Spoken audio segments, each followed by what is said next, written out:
Everyone, welcome to my YouTube channel. I hope it is going to be filled with all kinds of things about baking and decorating and all kinds of amazing things that will make it so much more fun and so much more easy for you. My name is Devin Taylor and my ultimate dream is to own my own bakery. I have been baking all my life next to my mom, my dad, my sister. We've done all kinds of cool stuff, and I've really gotten into it in the last couple of years. So 2 years ago, I'm sitting at a restaurant with my friend. I'm super unhappy with my job. I come home exhausted and I didn't have any self-worth, I didn't accomplish anything that day.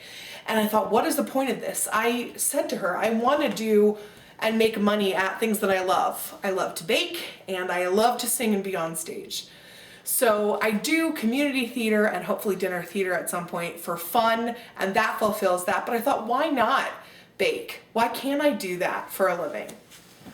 So instead of pouring a bunch of money into pastry school and going into student loan debt again, I decided, why not kind of make a Julie and Julia project out of this and bake my way through classics and see if it's something that still really interests me, if it's something I have a talent for, and kind of go from there. So that's what I've done. A little over a year and a half ago, I started this project experiment, and every week I have baked something. Some weeks I baked multiple things. Other weeks I've baked just one big thing, but I have made a variety of things, from things I have never tasted to ingredients I had never worked with. And I even challenged myself with techniques and all kinds of different equipment, things to really push me and make me try something new. And I'm not talking about just cakes and cupcakes. I'm talking about pies and Linzer torts, cannoli. I've made different kinds of quick breads, and I'm working on other breads now, and I've made things from over 10 different countries. I've really enjoyed learning about it, watching how it's done, and then trying it myself. But I'm a full believer that everyone can bake like this. You don't need to be the star baker on the next British Baking Championship, right? You just need to have a love for doing it. And with a couple of good tips and some tricks that I hope to share with you over the time that I have this channel, I think you will impress your friends, your family, and maybe even yourself. So, as all good things, it starts with a good basis of your basics. And for baking, that is ingredients. So the first tip I have that I follow is buy good quality ingredients. If you buy good quality ingredients, it already elevates the level of whatever it is you're baking. Now, I'm not saying you have to go to your Wegmans or your Whole Foods and get, the top of the top, the best brand that's crazy expensive. No, even in your grocery stores near you, you can get things that are good, elevated. Go over the store brand and get a good quality whatever it is. So a real ingredient that I think that's important to do with is extracts. Extracts are used in everything from flavoring fillings and icings to cakes, cupcakes, pies, and more. So if you pick a good extract, it's going to have a much truer flavor and it's going to be a richer experience. I happen to like McCormick brand for extracts, but it's totally up to you. Buying a good extract will make all the difference, and vanilla extract is used in pretty much everything, so it's always good to keep on hand. You can throw that into just about anything and it's going to be awesome. Like I said, this is just the brand that I buy, but you might find a brand you love more. And with vanilla extract, another thing that's even better is, of course, real vanilla beans or vanilla paste. So there are usually multiple options to mix in an extract with whatever the real element is to get good flavor. The other thing that I suggest as far as your basics are your prep. Get everything ready before you start baking, and let 2 or 3, depending on what you're making, of your ingredients come to room temperature. It sounds silly, but it's really easy. Take your butter out of the fridge the night before, a few days before, and let it sit on your counter. If you're going to be making a lot of cookies, especially near Christmas time, take a couple pounds of butter out and leave it out on the counter.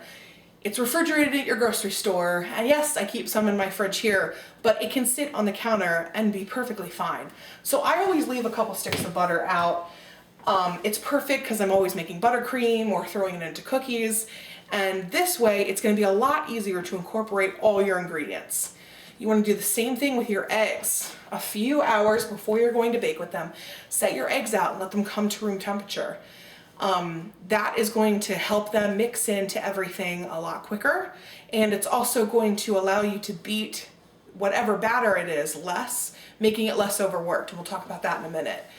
But if you're in a pinch for time and you want to soften things or warm them up, a great thing to do with butter is a lot of microwaves have a soften or melting butter setting.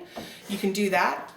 Even if it says multiple sticks, put it on the lowest setting. Make sure you stop it in between, flip it over, because you don't want to melt the butter. When you melt it, you will definitely affect your recipe and you will change the consistency. If you want to move the egg warming process along, you take a bowl that's fairly shallow and crack your eggs into the bowl. Taking them out of the shell will allow them to come to room temperature faster, and then you can use them for your ingredients. So then the third tip that I follow is really how you treat the ingredients when they're going into a batter. And this is true for cakes and cupcakes, but also true for cookies and if you're making like pie dough or something else like that. So if you have a stand mixer, that's great. All of this can be done with a hand mixer as well. If your recipe has butter, put the butter in first and start mixing it. By putting that in first and mixing it, you're getting it to be nice and creamy and open so that you can put the next ingredients in after that. After your butter goes in, add your sugar, whether it's brown sugar, light or dark, or your white sugar. You want to add that right in and mix that until that combination is light and creamy and fluffy, and you'll see the color change just a bit. Scrape down the sides of your bowl, and then it's time for your eggs. Something I learned from watching several videos and lots of baking shows is that adding your eggs that are already room temperature one at a time and stopping in between to scrape things down and add the next egg allows you to incorporate them. You'll see it comes together really quickly, and it also makes you not beat them as long. The less time you spend with the mixer on, the less overworked the batter is, and the fluffier your cake is, the higher the cookies are, and the more impressive things are. Those are easy. And then a lot of recipes will tell you to separate your dry ingredients and your wet ingredients. You certainly can.